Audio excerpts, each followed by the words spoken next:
இவன்தான் என் பேர குழந்தை.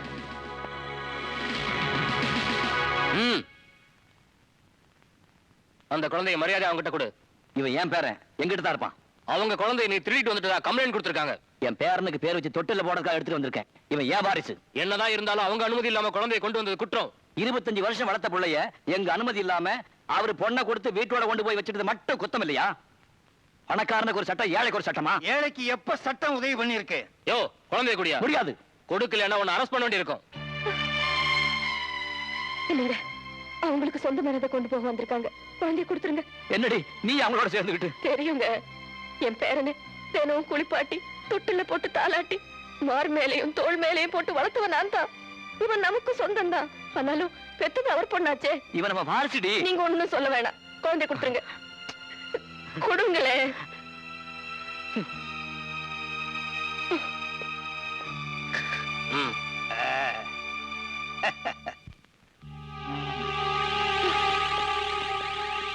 சரசு,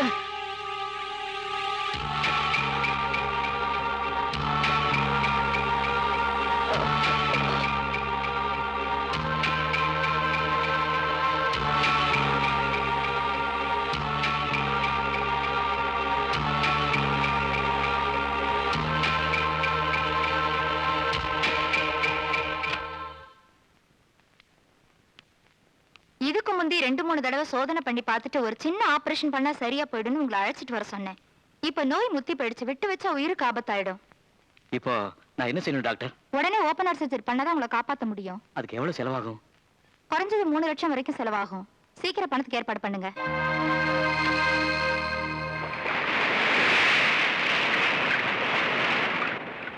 வாட்? 3 லட்சமா? ஆமாங்க. அந்த பணத்துல தான் என் பொண்டாட்டியோட உயிரே அடங்கி இருக்கு. ஐயாங்க, ஆரம்பத்திலிருந்தே என் பொண்டாட்டி புள்ள படிப்புத்தான் முக்கியம்னு நினைச்சு அவ உடம்ப கவனிச்சுக்காம போயிட்டா. அதனால இப்ப நோய் முத்தி உயிருக்கு ஆபத்தான நிலைமையில ஆஸ்பத்திரியில் இருக்கா. வடிவேலு, நான் கொஞ்சம் பணம் தரேன், என் ஃப்ரெண்ட்ஸ் கிட்ட கொஞ்சம் பணம் கலெக்ட் பண்ணி தரேன். மீதி பணத்துக்கு நீ எங்க போவ? நான் என்ன பண்ணுவேன்? எல்லாத்துக்கும் காரணம் அந்த பாவி என் புள்ளதான். அவனுக்கு தகப்பனதான் ஆகாது, தாயை கூடவா காப்பாற்ற மாட்டான். ஐயாங்க, தப்பான்னு வச்சுக்காதீங்க. ஆபரேஷன் செலவுக்கு பணம் கொடுன்னு நீங்க ஒரு வார்த்தை சொன்னா அவன் நிச்சயமா கேட்பான். என்ன 3 லட்சம் ரூபாய்க்கு நான் எங்க சார் போறது? அதுவும் அவர் என்கிட்ட வந்து எதுக்காக பணம் கேட்கணும்?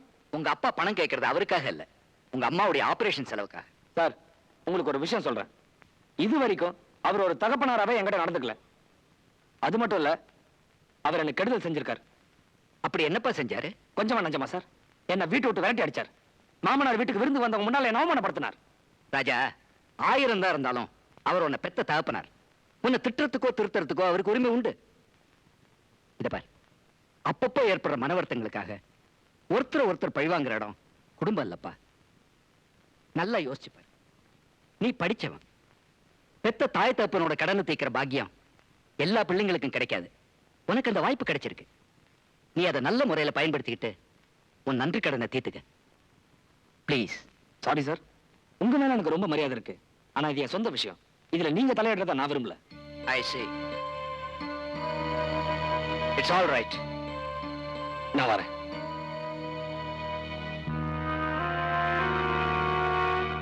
வடிவேலு, சொல்றேன்னு தப்பா நினைக்காத. நீ நானும் ஒரே மாதிரி வாட்ச்மேன் வேலைதான் பார்த்தோம். ஏன் சம்பளத்தை மிச்சப்படுத்தி நான் ஒரு ஆட்டோ வாங்கினேன், அதை நானே ஓட்டினேன். அந்த ஒரு ஆட்டோ வருமானத்தை வச்சு இத்தனை வண்டிங்க வாங்கினேன். அந்த பணத்தை வச்சு இந்த பங்களா கட்டினேன். ஆனா நீ உன் பையனை பட்டணத்துக்கு அனுப்பி வச்சு படிக்க வச்ச பட்டதாரி ஆக்கின. ஆனா அவன் மாமனார் வீட கதின்னு கிடக்குறான். இன்னைக்கு என் பொண்டாட்டி கழுத்து நிறைய தங்க செய்யணும், கை நிறைய தங்க வளையலும் போட்டுக்கிட்டு மகாராணி மாதிரி இருக்கானா, அதுக்கு காரணம் நான் சம்பாதிச்ச பணத்தை பேங்க்ல போட்ட. இன்னைக்கு நீ பட்ட மரமா நிக்கிறேன்னா அதுக்கு காரணம் நீ சம்பாதிச்ச பணத்தை உன் பையன் மேல போட்ட. மனசு திறந்து சொல்றேன், எனக்கு ஒரு புள்ளை இல்லையேங்கிற ஏக்கம் இதுக்கு முந்தி இருந்துச்சு. உன் புள்ளையோட நடவடிக்கை பார்த்ததும் அந்த ஏக்கம் போயிடுச்சுப்பா. வடிவேலு, இப்படி ஒரு நன்றி கட்ட புள்ளைக்காக இதுவரைக்கும் நீ செலவு பண்ண அந்த பணம் மட்டும் இப்ப உன் கையில இருந்துச்சுன்னா இங்க என்னப்பா, உன் பொண்டாட்டி அமெரிக்காவுக்கு அழைச்சிட்டு போய் வைத்தியம் பார்த்து காப்பாத்திருக்கலாம். அந்த பணம் மட்டும் இப்ப உன் கையில இருந்துச்சுன்னா, அந்த பணம் மட்டும் இப்ப உன் கையில இருந்துச்சுன்னா,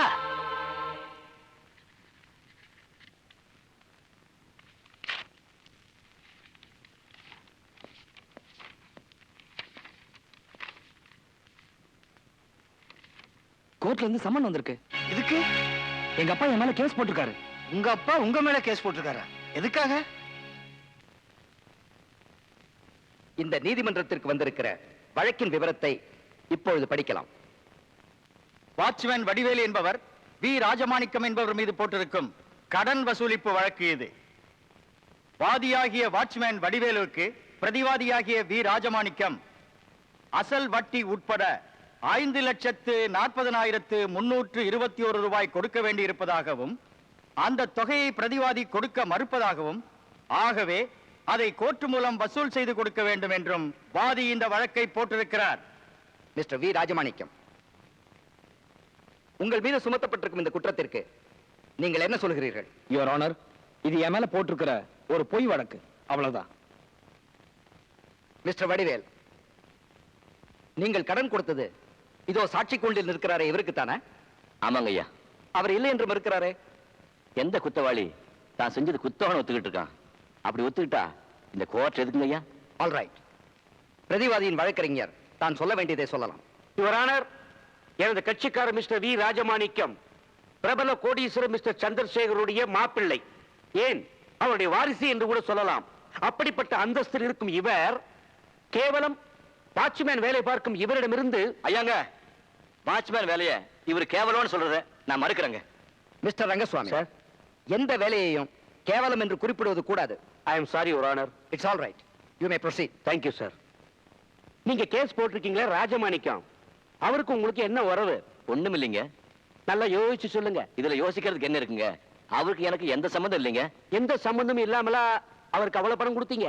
ஏன் கொடுக்க கூடாதுங்களா? எந்த சம்பந்தமும் இல்லாம யாரும் யாருக்கும் அவ்வளவு பணம் கொடுக்க மாட்டாங்க. அப்படிங்களா? ஆமா. அப்போ 10,000 மைலுக்கு அந்த பக்கம் இருக்கிற அமெரிக்கா இங்க இருக்கிற நம்ம இந்தியாவுக்கு கோடிக்கணக்கில் பணம் கொடுத்திருக்கு. அது எந்த சம்பந்தத்தை வச்சு கொடுத்ததுங்க? வெரி குட், சரியான பாயிண்டா தான் பிடிச்ச. ஐயா வாட்ச்மேன், அவ்வளவு பெரிய அமெரிக்கா இவ்வளவு பெரிய இந்தியாவுக்கு கடன் கொடுத்ததுன்னா சும்மா கை மாத்து நினைச்சியா? பக்காவா 10 பேர் முன்னாடி எழுதி வாங்கிட்டு தான் கொடுத்துருப்பாங்க. அந்த மாதிரி நீ அவருக்கு கொடுத்த பணத்துக்கு ஏதாவது எழுதி வாங்கிருக்கியா? எழுத்து இருக்குங்க. எங்க? இதோ இங்க. அது உன் தலை. அந்த தலையில தான் எழுதி இருக்குங்க. அதுக்கு பேரு தலையெழுத்துன்னு சொல்லுவாங்க. சரியான ஆளியா நீ.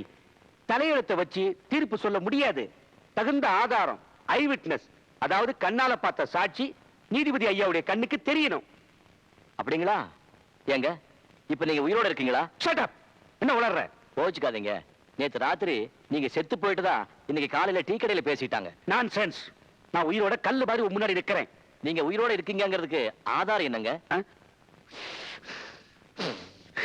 இந்த மூச்சு. அந்த மூச்சை கொஞ்சம் வெளியே எடுத்து காட்டுறீங்களா? ஜட்ஜ் ஐயா அதை கண்ணால பார்க்கணும். பார்த்தா தானே நீங்க உயிரோட இருக்கீங்கன்னு அவர் சொல்ல முடியும். மூச்சு எப்படி வெளியில தெரியும்? வக்கீல் ஐயா, மூச்சு எப்படி வெளியே தெரியாதோ அதே மாதிரி தலையெழுத்தும் வெளியே தெரியாதுங்க. என் தலையெழுத்துப்படி நான் போட்ட முதலீடு, என் ரத்தத்துல கலந்திருக்கிற உயிர் அணு அதோ அந்த உருவத்துல அங்க நிக்குதுங்க. ஏங்க, நான் கடன் கொடுத்ததுக்கு ஆதாரம் என்னன்னு என்ன நீங்க கேட்டீங்களே, நான் உங்களை கேட்கிறேன். என்கிட்ட அவன் கடன் வாங்கலங்கிறதுக்கு ஆதாரம் என்ன இருக்கு சொல்லுங்க பார்க்கலாம். யுவர் ஆனர், குடும்பத்தனமாவும் குதர்க்கமாவும் இவர் பேசுவதால் நான் என் கோபத்தை கட்டுப்படுத்திக் கொள்ள வேண்டி இருக்கிறது. நோ, இந்த சமூகத்தில் படித்த முட்டாள்கள் இருப்பதைப் போல் படிக்காத மேதைகளும் இருக்கிறார்கள் என்று நீங்கள் ஒப்புக்கொள்ள வேண்டும். மிஸ்டர் வடிவேல், உங்கள் கேள்விகளை நீங்கள் தாராளமாக கேட்கலாம். இனிமே இவரை கேட்டு என்ன பிரயோஜனங்க? நான் கேட்க வேண்டியவரை நேராவே கேட்கலாங்களா? கேளுங்கள்.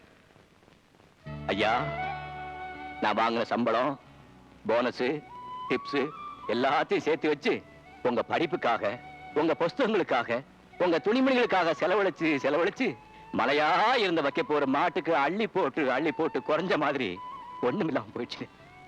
இப்ப எனக்கு அந்த பணம் வேணும்னு கேட்டா கொடுத்ததுக்கு ஆதாரம் என்னன்னு கேட்கிறாரு உங்க வக்கீல். எனக்கு இருக்கிற ஒரே ஆதாரம், உயிருள்ள ஆதாரம் நீங்க ஒருத்தர் தான். இதோ ஜட்ஜையா முன்னால நான் சம்பாதிச்சது எல்லாம் உங்க எல்லா செலவுகளுக்கும் நீங்க பயன்படுத்திட்டீங்கன்னு ஒரு வார்த்தை ஒரே ஒரு வார்த்தை சொல்லுங்க ஐயா, தயவு பண்ணி சொல்லுங்க ஐயா. என் வக்கீல் என்ன சொன்னாரோ அதே தான் நானும் சொல்றேன். அப்படின்னா நீங்க எனக்கு கடன் பட்டு இல்லையா? நான் யாருக்கும் எப்பவும் எந்த கடனும் படல. உங்களுக்கு நான் ஒண்ணுமே கொடுக்கலையா? இல்ல. எனக்கு நீங்க தர வேண்டிய பாக்கி எதுவுமே இல்லையா? நான் யாருக்கும் எந்த பாக்கியும் கொடுக்க வேண்டியது இல்ல. ஐயாங்க, இப்பதான் எனக்கு ஞாபகம் வருதுங்க. சின்ன வயசுல பஸ் ஸ்டாண்ட்ல பிக் பாக்கெட் அடிச்சாங்க, கடகண்ணில வந்து திருடுனாங்க, நடுராத்திரியில தென்னை மரம் மாமரத்துல ஏறி தேங்காய் மாங்காய் திருடி சந்தையில கொண்டு போய் வித்தாங்க, கோயில் உண்டி உடைச்சு அதுல இருந்து எல்லாத்தையும் கொள்ளை அடிச்சானுங்க. கோயில்ல கொள்ளையடிச்ச பணத்தை வச்சு தான் காலேஜ் ஃபீஸ் கட்டினா இல்ல, தேங்காய் மாங்காய் திருடி வச்ச பணத்துல புஸ்தகம் வாங்கினா இல்ல, பிக் பாக்கெட் அடிச்ச பணத்துல சினிமா பார்த்தா இல்ல இல்ல இல்ல. பின்ன நீங்க எப்படி படிச்சீங்க? Come on tell me. Mister Rajamanickam, நீங்க திருடல, ரைட். கடன் வாங்கல, ரைட். நீங்க உயிரோடு இருக்கிறதுக்கு பயத்துக்கு சாப்பாடு வேணும், படிக்க புஸ்தகம் வேணும், இதுக்கெல்லாம் நிறைய பணம் வேணும். இவ்வளவு செலவு செய்யறதுக்கு உங்களுக்கு எங்க இருந்து பணம் கிடைச்சது? எப்படி கிடைச்சது? யார் கொடுத்தாங்க? உங்க சொந்தக்காரங்களா? இல்ல. நண்பர்களா? இல்ல. அப்பா அம்மாவா?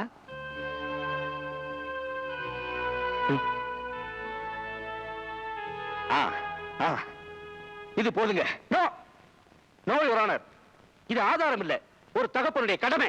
என்னங்க என்னங்க? பிள்ளையை பெற்றதுக்கு அப்புறம் அதை வளர்க்க வேண்டியது பெற்றோருடைய கடமை இல்லையா? ஏன் இல்லைங்க? அவனுக்கு படிப்பு சொல்லிக் கொடுக்க வேண்டியது அவசியம் இல்லையா? ஏன் இல்லைங்க? அவனை ஆளாக்க வேண்டியது பொறுப்பு இல்லையா? ஏன் இல்லைங்க? நீ அதை தரப்பா செஞ்சிருக்க. எதை? என்னப்பா அது? பிள்ளைய பெத்தது, வளர்த்தது, ஆளாக்குறது, படிக்க வச்சது எல்லாம் தான். யார? உன் பிள்ளைய. யாருங்க என் புள்ள? அதோட இருக்கிறார் அவர்தான். அப்படின்னு யார் சொன்னாங்க? நீதான். நானா? நான் எப்ப சொன்னாங்க? இல்லையே, நீங்க தான் சொல்லிட்டு இருக்கீங்க. ஐயாங்க, இந்த வக்கீல் பொய் சொல்றாருங்க. அதோ அவரு என் புள்ளன்னு இந்த வக்கீல் கிட்டயோ உங்க கிட்டயோ நான் எப்பவாவது சொன்னதுண்டா? இல்ல. சரியா, மிஸ்டர் ராஜமாணிக்கம் உன் பிள்ளை இல்லைங்கிற. அப்ப அவர் யாரு? யாரோ எனக்கு தெரியாதுங்க. அப்படின்னா உனக்கும் அவருக்கும் ஒரு தொடர்புமே இல்லையா? நான் கடன் கொடுத்தவன், அவரு கடன் வாங்கினவர். எங்க 2 பேர் கடையில் இருக்கிற தொடர்பு பணம் ஒண்ணுதாங்க. யுவர் ஆனர், எனது கட்சிக்காரர் பெயர் வி ராஜமாணிக்கம். இதில் வி என்ற இனிஷியல் வடிவேலுவைத்தான் குறிக்கும். ஆகையினால் ராஜமாணிக்கம் வாட்ச்மேன் வடிவேலுடைய பையன் தான் என்பதில் எந்த விதமான சந்தேகமும் இல்லை. That's all your honour. அப்படின்னு வக்கீல் ஐயா சொல்றாரே தவிர அவன் வாயால எப்பவாவது சொல்லியிருக்கானா? கேளுங்க ஐயா. காலேஜ்ல படிச்சப்போ, கல்யாணம் பண்ணிக்கிட்டப்போ, கார்பரேஷன் உத்தியோகத்துல சேர்ந்தப்போ, கிளப்புக்கு பிரசிடென்ட் ஆனப்போ எப்பவாவது எங்கேயாவது தப்பி தவறி நான் வாட்ச்மேன் வடிவேலோட புள்ள அப்படின்னு அவன் சொன்னதாக ஒரே ஒரு சாட்சி கூட நிறுத்தி சொல்லுங்க பார்க்கலாம். அப்படி அவன் சொன்னது இல்லங்கிறதுக்கான சாட்சியை ஐயா முன்னால நான் கூட நிறுத்துறேங்க. இன்டர்வியூல நீங்க வாட்ச்மேன் வடிவேலு மகன் தானே கேட்டேன். இல்ல, எங்க அப்பா ஒரு பிசினஸ்மேன் சொன்னாரு. பெத்த தாய் தகப்பனை தன் மாமனார் வீட்டுல வாட்ச்மேனாவும் சமையல்காரியாவும் வச்சு இன்ட்ரீட் பண்ணாரு. வடிவேலு வாட்ச்மேன் வேலை பார்க்கறத கேவலமா நினைச்சு அவர் புள்ள ராஜமாணிக்கம் வடிவேலு அப்பான்னு சொல்லிக்கிறதே இல்ல. கமிஷன் ஐயா கிட்ட ராஜமாணிக்கம் தன்னோட அப்பா ஒரு பிசினஸ் மேன் சொன்னது உண்மைதாங்க. சின்னையா அவங்க அப்பா அம்மாவை தரித்திரம் பிடிச்சவங்கன்னு சொன்னாரு. எனது கட்சிக்கார் ராஜமாணிக்கம் வடிவேலு மதிக்கவில்லை என்ற காரணத்தினால் தந்தை என்ற முறையில் பாவம் அவர் வேதனைப்படுவது எனக்கு புரிகிறது. இதற்கு பரிகாரம் காண்பது மிகவும் சுலபம். நிறைந்த இந்த நீதிமன்றத்தில் எனது கட்சிக்கார் ராஜமாணிக்கம் வடிவேலு தன் தந்தை என்பதை ஒப்புக்கொள்வார். என்ன வடிவேலு வாட்ச்மேன், இப்ப உங்க சந்தோஷம் தானே? வக்கீல் ஐயா, நீங்க பெரிய ஆளுங்க, கொக்கு தலையில வெண்ணெய் வச்சு பிடிக்க பாக்குறீங்க. இந்த மிஸ்டர் இவ்வளவு பேருக்கு மத்தியில இந்த வாட்ச்மேன் அப்பான்னு சொல்லிட்டா அதை கேட்டு நான் பொங்கி பூரிச்சு போயிடுவேன் நினைக்கிறீங்களா? இல்லைங்க, எனக்கு வேண்டியது அது இல்ல. ஐயாங்க, இவனை 10 மாசம் வயித்துல சுமந்து படாத பாடுபட்டு பெத்தெடுத்து கண்ணுல வச்சு வளர்த்து கடைசியில் ஒரு பணக்கார வீட்டுல அவனை பறி கொடுத்துட்டு புத்திர சோகத்தால புலம்பி புலம்பி துடிச்சாளே அந்த புண்ணியவதி என் தெய்வம் இப்ப ஆஸ்பத்திரியில உயிருக்கு போராடிக்கிட்டு இருக்குங்க. அந்த தெய்வத்தை காப்பாத்த எனக்கு பணம் வேணுங்க. பணம் இல்லைன்னா அந்த தெய்வம் செத்து போகுங்க. நான் இந்த நிமிஷமே இங்கேயே சாக தயாருங்க. ஆனா என் பொண்டாட்டி மட்டும் சாக கூடாதுங்க. அவளை சாக விடக்கூடாதுங்க. அவளை காப்பாத்துடுங்க. காப்பாத்தியே ஆகணுங்க. காப்பாத்தியே ஆகணுங்க.